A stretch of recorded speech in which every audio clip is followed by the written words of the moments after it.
ఇక డీటెయిల్స్ చూద్దాం. మన భూమిపై జగన్ ఫోటో ఏంటి అంటూ సీఎం చంద్రబాబు తీవ్ర స్థాయిలో ధ్వసమెత్తారు.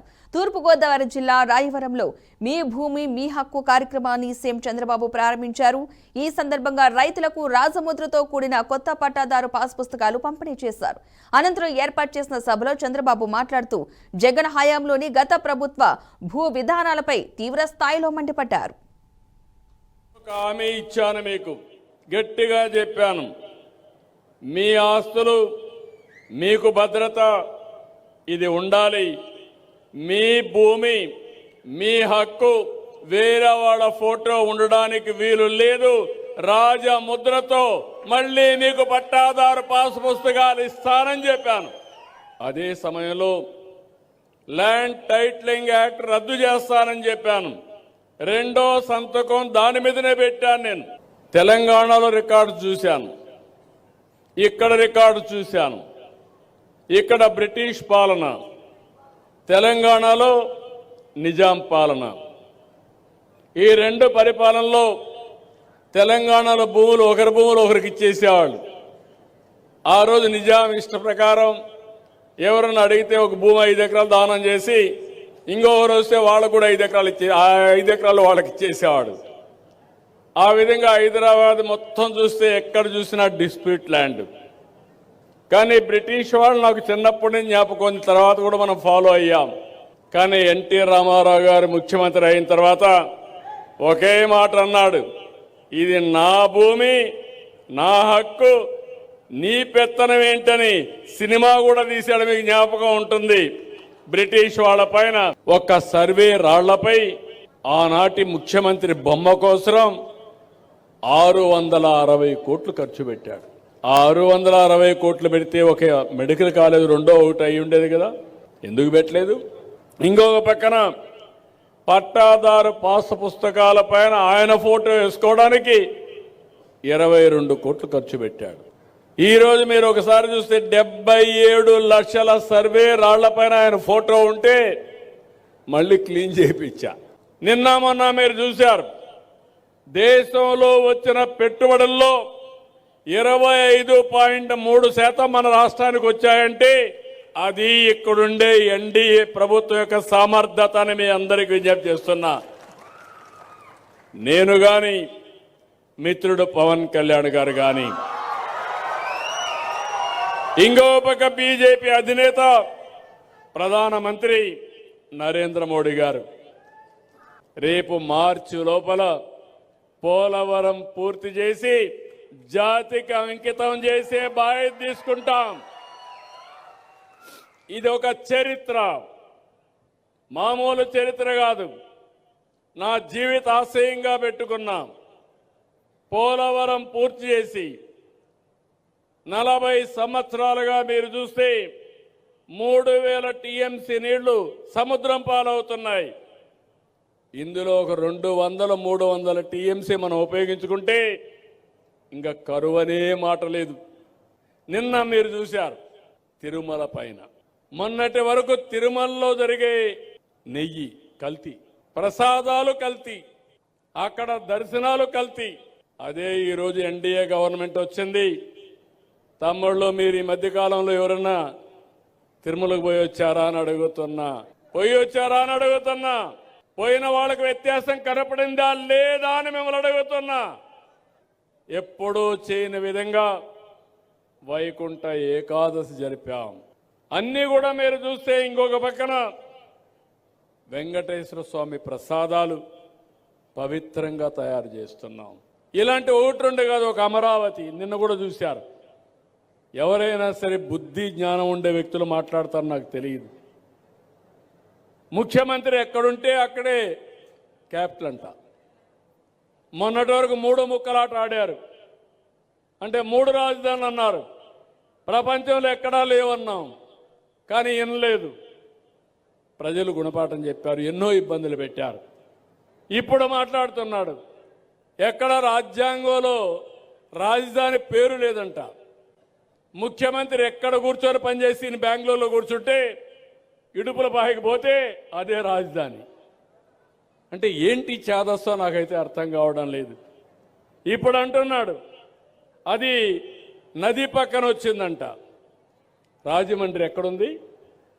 విశాఖపట్నం ఎక్కడుంది? లండన్ ఎక్కడుంది? ఢిల్లీ ఎక్కడుంది?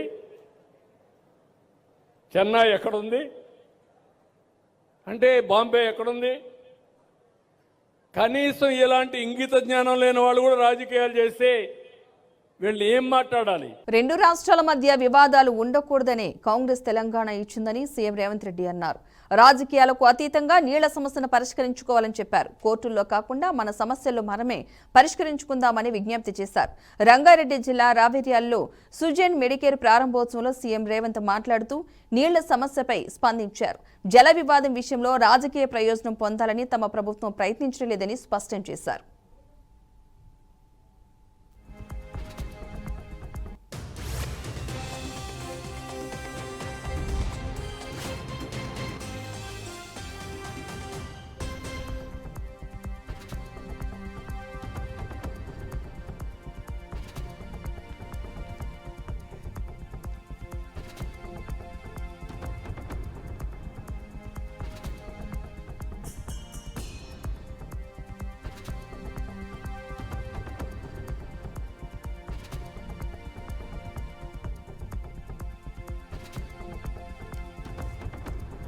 సినిమా థియేటర్ ఓపెనింగ్ కి వెళ్తున్న రేవంత్ రెడ్డికి అశోక్ నగర్ సెంట్రల్ లైబ్రరీకి వెళ్లే దమ్ముందా అని మాజీ మంత్రి హరీష్ రావు సవాల్ చేశారు. ఈ మేరకు ఆయన శుక్రవారం ఒక ప్రకటనలో తెలిపారు. నాడు ఎన్నికల సమయంలో ఏడాదిలో 2 లక్షల ఉద్యోగాలన్నావు, ఎందుకు ముఖం చూపడం లేదు అని అన్నారు. వేలాది మంది పోలీసుల బందోబస్తు మధ్య సినిమా థియేటర్కు వెళ్లే సమయం ఉన్న సీఎంకు నిరుద్యోగులను కలిసే సమయం లేదా అని నిలదీశారు. నువ్వు ప్రారంభించే సినిమా థియేటర్ పక్కనే అశోక్ నగర్ లైబ్రరీ ఉంది, అక్కడికి వెళ్లి నిరుద్యోగులతో మాట్లాడాలి అని డిమాండ్ చేస్తున్నామని పేర్కొన్నారు. ఇవాళ రేవంత్ రెడ్డి గారు ఒక సినిమా థియేటర్ ఓపెనింగ్ పోతున్నారు. పోనీ మంచిదే, సినిమా టాకీస్ ఎవరు అశోక్ నగర్ లో పిలిచిందట, రిబ్బన్ కత్తిరించినందుకు అశోక్ నగర్ పోతున్నారు cinema talkies inauguration. Revanth Reddy మరి పోతున్నాం అశోక్ నగర్, కానీ మరి ఎలక్షన్ల ముందు అదే అశోక్ నగర్ లో సెంట్రల్ లైబ్రరీకి పోయినావు, యాదుకుందా? నువ్వు రాహుల్ గాంధీ కలిసి అశోక్ నగర్ లో ఆ సినిమా టాకీస్ పక్కకే సెంట్రల్ లైబ్రరీ ఉంటుంది. అక్కడ మెట్ల మీద కూర్చొని బిడ్డ మాకు గవర్నమెంట్ వచ్చేటట్టు చేయి, మా గవర్నమెంట్ వస్తే కాంగ్రెస్ ప్రభుత్వం రాగానే 2 లక్షల ఉద్యోగాలు ఒకటే ఏడాది ఇస్తా అని మాట ఇచ్చేచ్చు. నువ్వు మరొక్కసారి పోయిరారా దాదాక సినిమా టాకీస్ రిబ్బన్ కత్తిరించినాక ఒక్కసారి అశోక్ నగర్ సెంట్రల్ లైబ్రరీకి పోయిరారాదు, పోయి ఏం చేసినావో వాళ్ళకి ఇచ్చిన మాట ఏందో ఒక్కసారి మాట్లాడు. నిన్న దిల్సుఖ్ నగర్ లో పిల్లలంతా రోడ్ల మీదకి వచ్చి ధర్నా చేసింది. ఎన్నికల ముందు కాంగ్రెస్ వాళ్ళేమో 2 లక్షల ఉద్యోగాలు ఏడాది ఇస్తాం, గవర్నమెంట్ ఉద్యోగాలు ఇస్తామన్నారు. నిన్న అసెంబ్లీలో మంత్రి శ్రీధర్ బాబు గారు చెప్తున్నారు, గవర్నమెంట్ ఉద్యోగాలు ఆడుంటాయి బై, ప్రైవేట్ లో నౌకరు చేసుకోపోయి అందరి గవర్నమెంట్ ఉద్యోగాలు ఇచ్చి సాధ్యమవుతుందా? ఇది కాదు అని చేతులు ఎత్తేసాడు. బట్టి విక్రమార్క గారేమో జాబ్ క్యాలెండర్ పెట్టి జాబ్లెస్ క్యాలెండర్ చేసేసిండు దాన్ని. మరి ఇప్పుడు అశోక్ నగర్ కు రేవంత్ రెడ్డి గారు సినిమా టాకీస్ ఇనాగ్రేషన్ పోతే 1000 మంది పోలీసు వాళ్ళని పెట్టిరట. ఏదైనా సందులకెళ్ళి పొలాలు అత్తారేమో అడుగుతారేమో అని 1000 మంది పోలీసు వాళ్ళని పెట్టుకుని సినిమా టాకీస్ ఇనాగ్రేషన్ పోతుండే.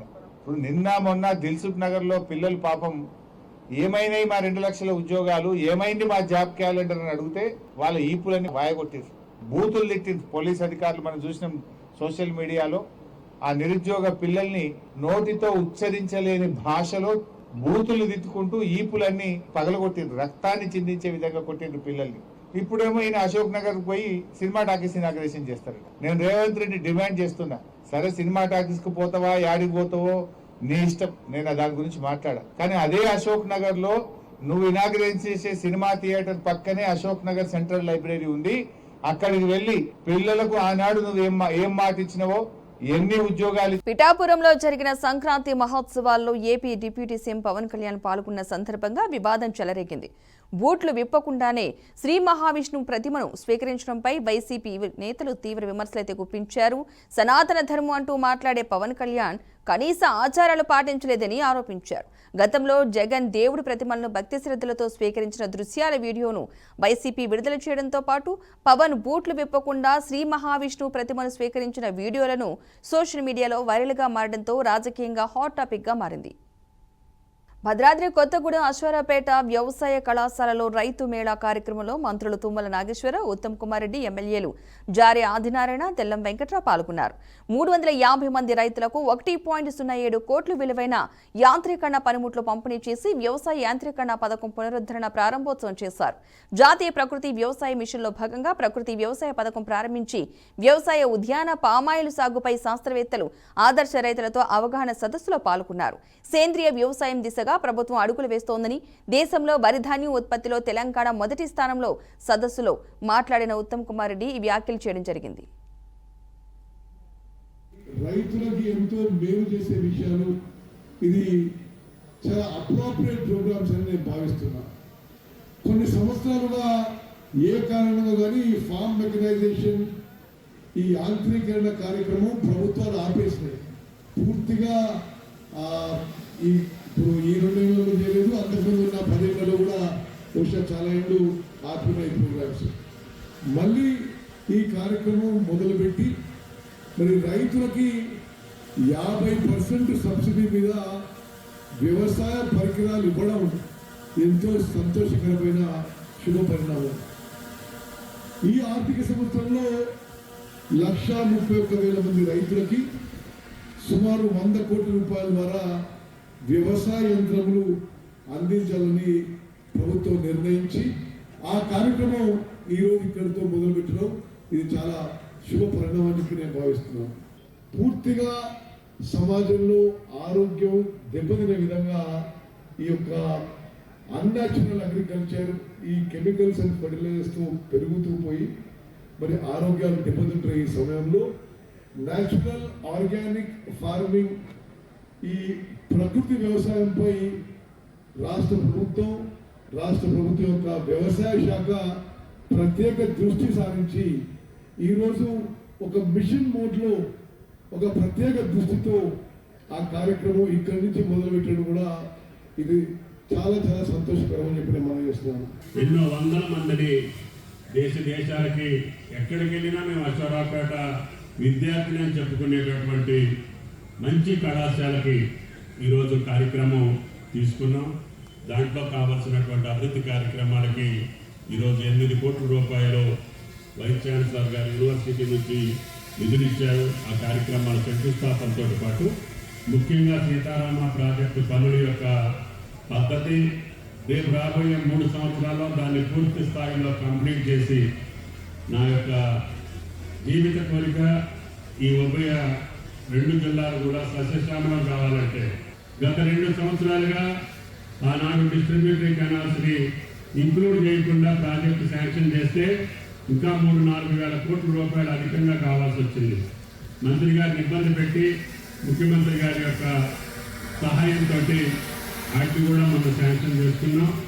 డిస్ట్రిబ్యూటరీ కెనాల్స్ అన్నింటికీ టెండర్లు పిలుస్తున్నారు.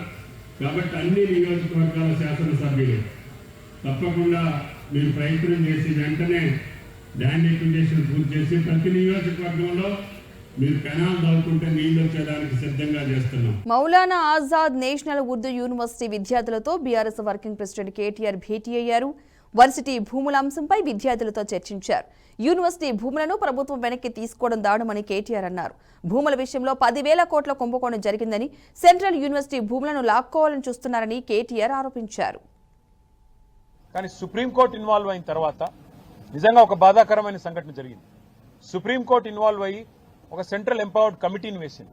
10,000 కోట్ల కుంభకోణం ఇందులో జరిగింది, దీన్ని విచారించండి అని కేంద్ర ప్రభుత్వానికి సిఫారసు చేసింది central empowered committee. Appoint special investigation team అని చెప్పింది. కానీ ఎందుకో మరి బడే బాయ్ చోటే బాయ్ రిలేషన్ కావచ్చు, ఇంకోటి కావచ్చు, ఇంతవరకు కేంద్ర ప్రభుత్వం ఎలాంటి చర్య కూడా తీసుకోలేదు, ఎలాంటి ఇన్వెస్టిగేషన్ కూడా ప్రారంభించలేదు. 10,000 కోట్ల కుంభకోణం కాంగ్రెస్ గవర్నమెంట్ చేస్తే ఇవాళ బీజేపీ గవర్నమెంట్ దానికి వత్తాసు పలుకుతా ఉంది. ఇది ఎందుకు చెప్తున్నా నేనంటే, ఒకవేళ రోజు ఈ దాష్టికానికి ఒడిగట్టే పరిస్థితి ఉండేది కాదు. ఈరోజు ఇండియన్ స్కూల్ ఆఫ్ బిజినెస్ వాళ్ళకు నోటీస్ ఇచ్చారు, అక్కడ కూడా 100 ఎకరాలు తీసుకునే ప్రయత్నం చేస్తున్నారు. ఇక్కడ మౌలానా అబుల్ కలాం ఆజాద్ యూనివర్సిటీకి నోటీస్ ఇచ్చి ఇక్కడ 50 ఎకరాలు లాక్కునే ప్రయత్నం చేస్తున్నారు. ఇది ఒక రియల్ ఎస్టేట్ బ్రోకర్ వ్యవహారం మాదిరిగా ఈ ప్రభుత్వం పనితీరున్నది తప్ప విద్యా సంస్థల్ని, విశ్వవిద్యాలయాల్ని ముందుకు తీసుకుపోవాలన్న సోయి కానీ ఇంగితం కానీ లేదు. ఇవాళ రాహుల్ గాంధీ గారు నేను అడుగుతా ఉన్నా, పెద్ద పెద్ద మాటలు చెప్తుంటారు, మీరు భారతదేశంలో మైనారిటీల రక్షకుని నేను. రెండు రాష్ట్రాల మధ్య వివాదాలు ఉండకూడదు అనే కాంగ్రెస్ తెలంగాణ ఇచ్చిందని సీఎం రేవంత్ రెడ్డి అన్నారు. రాజకీయాలకు అతీతంగా నీళ్ల సమస్యను పరిష్కరించుకోవాలని చెప్పారు. కోర్టుల్లో కాకుండా మన సమస్యలను మనమే పరిష్కరించుకుందామని విజ్ఞప్తి చేశారు. రంగారెడ్డి జిల్లా రావెర్యాలలో సుజన్ మెడికేర్ ప్రారంభోత్సవంలో సీఎం రేవంత్ మాట్లాడుతూ నీళ్ల సమస్యపై స్పందించారు. జల వివాదం విషయంలో రాజకీయ ప్రయోజనం పొందాలని తమ ప్రభుత్వం ప్రయత్నించడం లేదని స్పష్టం చేశారు. యూనిట్ రాష్ట్రంలో అభివృద్ధి చెందబోతుంది.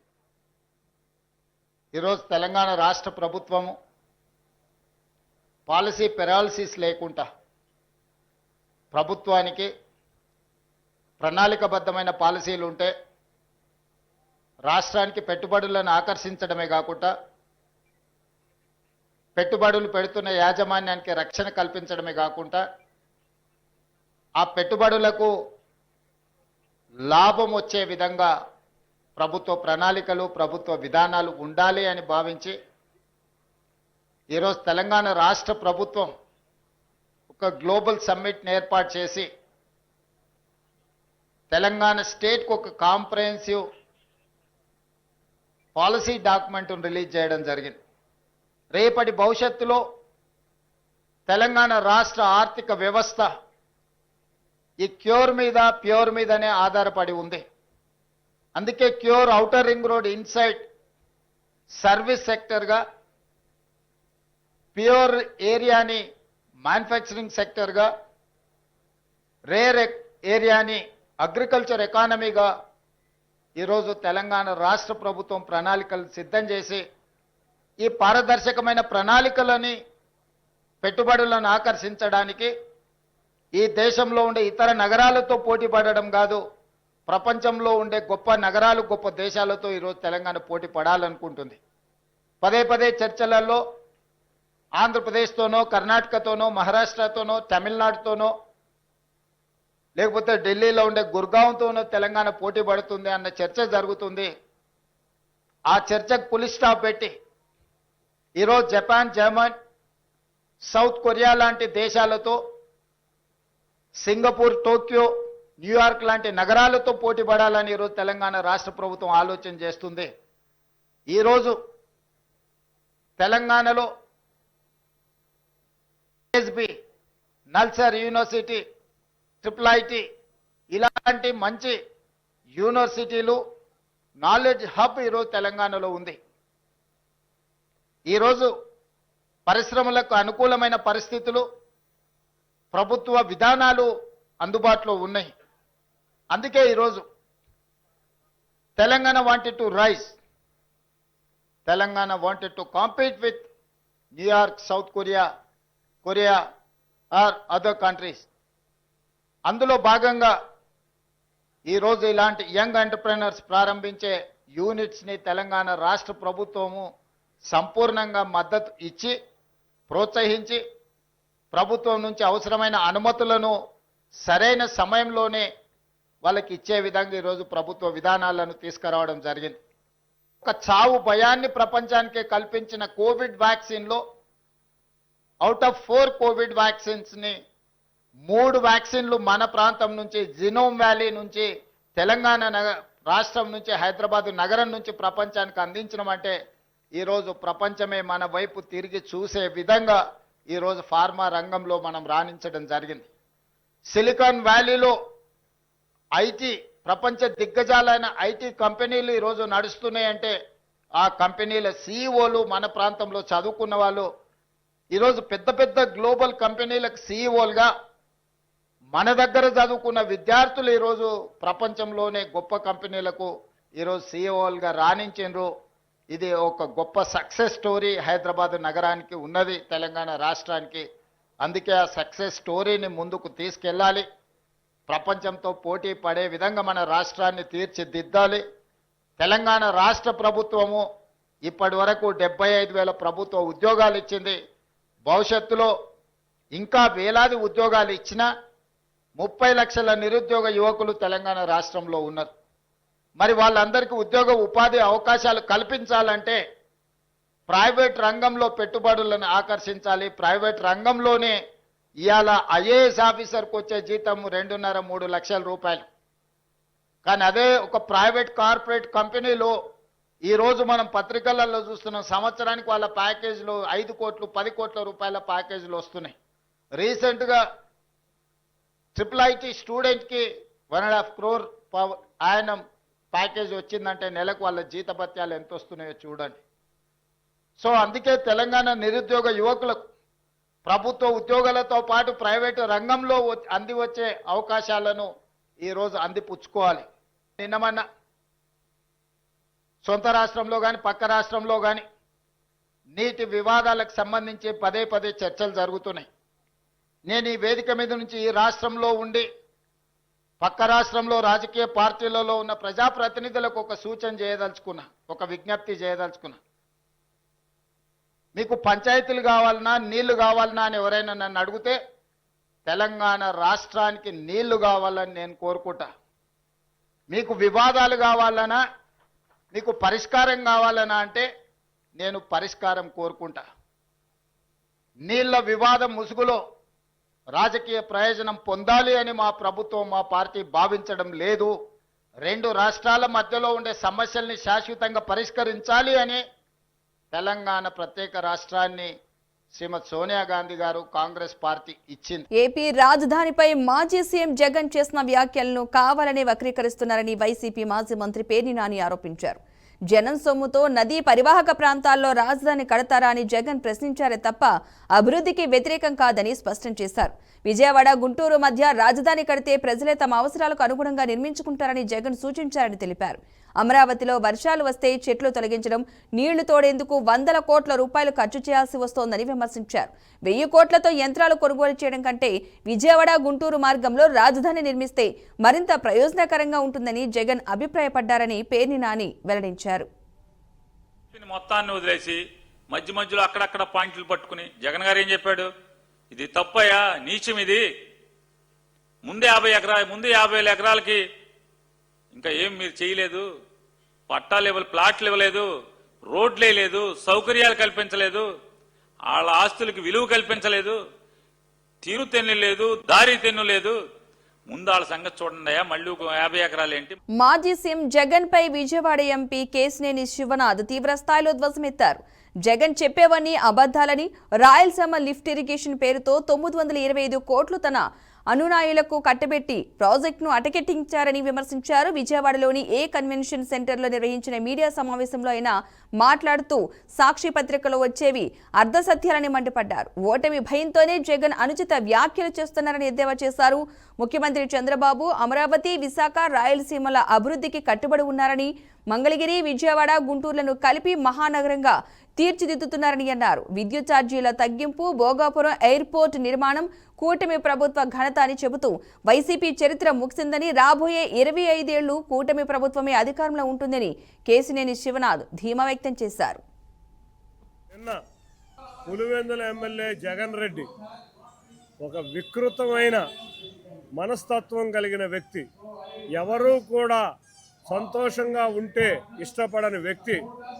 నిజంగా అతను నిన్న మాట్లాడిన మాటలు చూస్తుంటే ఎంత దారుణం అంటే, నోటెమ్మట నిజం రాని వ్యక్తి ఎవరన్నా ఉన్నాడంటే అది జగన్ రెడ్డి. తిరుమల కొండపై స్థలం కేటాయింపు వివాదంపై అసంతృప్తి వ్యక్తం చేస్తూ టీడీపీ బోర్డు సభ్యుడు జంగా కృష్ణమూర్తి తన పదవికి రాజీనామా చేశారు. ఈ మేరకు ఆయన తన రాజీనామా లేఖను పార్టీ అధినేత ముఖ్యమంత్రి చంద్రబాబు నాయుడుకు పంపారు. తిరుమల కొండపై స్థలం కోరుతూ జంగా కృష్ణమూర్తి చేసిన అభ్యర్థనకు సంబంధించి పాలక మండలిలో స్థలం కేటాయింపుపై తీర్మానం జరిగినప్పటికీ అందరికీ రూల్ ఒకేలా ఉండాలన్న సీఎం చంద్రబాబు ఆదేశాలతో ఆ బోర్డు తీర్మానాన్ని ప్రభుత్వం నిలిపివేసింది. ఇక ఈ అంశంపై సీఎంకు నివేదిక కూడా అందగా తన వివరణ తీసుకోకుండా స్థలం కేటాయింపు ప్రక్రియను నిలిపివేయడంపై జంగా కృష్ణమూర్తి అసంతృప్తి వ్యక్తం చేస్తూ రాజీనామా చేసినట్లుగా తెలుస్తోంది.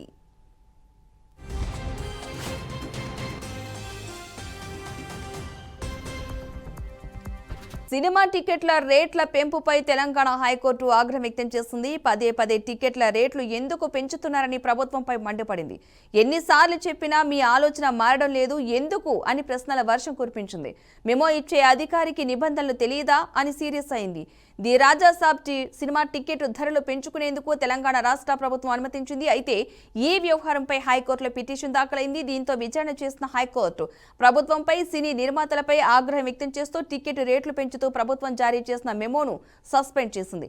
పాత రేట్లకే టికెట్లు విక్రయించాలని థియేటర్లను ఆదేశించింది. ఇకపై ఈ తరహా మెమోలు జారీ చేయవద్దని ప్రభుత్వానికి స్పష్టం చేసింది.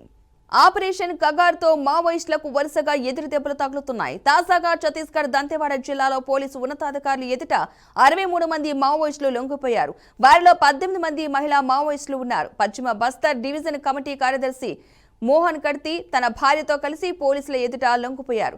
ఈ సందర్భంగా తమ వద్ద ఉన్న ఆయుధాలను పోలీసులకు మావోయిస్టులు అప్పగించారు. ఈ రోజు లొంగిపోయిన మొత్తం మావోయిస్టులపై ₹1 కోటి రివార్డు ఉందని పోలీసు ఉన్నతాధికారులు వెల్లడించారు. రాష్ట్ర ప్రభుత్వం చేపట్టిన లోన్ వరాటు ప్రచారంలో భాగంగా వీరంతా లొంగిపోయినట్లుగా పోలీసులు తెలిపారు. తమిళ స్టార్ హీరో విజయ్ నటించిన జననాయగన్ సినిమాకు చిక్కులు వీడలేదు. జననాయగన్ చిత్ర యూనిట్కు డివిజన్ బెంచ్లో షాక్ తగిలింది. ఈ సినిమాకు యూఎస్ సర్టిఫికేట్ ఇవ్వాలన్న సింగిల్ బెంచ్ ఆదేశాలపై డివిజన్ బెంచ్ స్టే విధించింది. తదుపరి విచారణను ఈ నెల 21కి వాయిదా వేసింది. ఇదిలా ఉంటే జననాయగన్ సినిమా ఇప్పటికే పాన్ ఇండియా వ్యాప్తంగా విడుదల కావాల్సి ఉంది. సినిమా జనవరి 9న విడుదల కానుందని చిత్ర యూనిట్ ప్రకటించింది. కానీ సినిమాకు సెన్సార్ సర్టిఫికేట్ ఇవ్వకపోవడంతో వాయిదా పడింది. డ్రగ్స్ కేసులో నటుడు నవదీప్ కు భారీ ఊరట లభించింది. అతనిపై నమోదైన డ్రగ్స్ కేసును హైకోర్టు కొట్టివేసింది. నవదీప్ వద్ద ఎలాంటి డ్రగ్స్ దొరకలేదని అడ్వకేట్ వెంకట సిద్ధార్థ్ చేసిన వాదనతో కోర్టు ఏకీభవించింది. గుడిమల్కాపూర్లో నమోదైన డ్రగ్స్ కేసులో ఎఫ్ఐఆర్లో మాత్రమే నవదీప్ పేరు పెట్టారని అడ్వకేట్ కోర్టుకు వివరించారు. దీంతో స్పాట్లోనే నవదీప్ వద్ద ఎలాంటి డ్రగ్స్ దొరకకపోవడంతో కేసును కొట్టివేస్తున్నట్లు హైకోర్టు వెల్లడించింది. ఆర్కిటిక్ ప్రాంతాల్లోని వ్యూహాత్మక ద్వీపం గ్రీన్లాండ్ ను అమెరికా నియంత్రణలోకి తెచ్చుకోవాలని భావిస్తున్న నేపథ్యంలో డెన్మార్క్ తీవ్రంగా స్పందించింది. గ్రీన్లాండ్ పై ఆశలు పెట్టుకోవద్దని, తమ భూభాగాన్ని ఆక్రమించేందుకు ప్రయత్నిస్తే పై అధికారుల ఆదేశాల కోసం వేచి చూడకుండా ఎదురుదాడి చేయాలని డెన్మార్క్ శాఖ స్పష్టం చేసింది. ఈ మేరకు 1952లో ప్రవేశపెట్టిన ఘాట్ ఫస్ట్ అనే నిబంధనను డెన్మార్క్ ప్రభుత్వం తాజాగా ధృవీకరించింది. తమ దేశంపై హక్కులు తమకే ఉన్నాయని, తమ భూమి అమ్మకానికి లేదని స్పష్టం చేసింది. ఇక ఈ పరిణామాలతో అంతర్జాతీయ రాజకీయాల్లో తీవ్ర మార్పులు చోటు చేసుకుంటున్నాయి. ఈ ఉద్రిక్తతలను తగ్గించేందుకు డెన్మార్క్, గ్రీన్లాండ్ రాయబారులు వాషింగ్టన్లో శ్వేత సౌధం అధికారులతో చర్చలు జరుపుతున్నారు. దేశీయ స్టాక్ మార్కెట్ సూచీలు వరుసగా 5వ రోజు నష్టాల్లోనే ముగిశాయి. సెన్సెక్స్ ఈ రోజు ఉదయం 84,022.09 పాయింట్ల వద్ద నష్టాల్లో ప్రారంభమైంది. ఉదయం కాసేపు లాభాల కదలాడిన సూచీ తర్వాత నష్టాల్లోకి జారుకుంది. మధ్యాహ్నం తర్వాత మరింత అమ్మకాల ఒత్తిడి ఎదురైంది.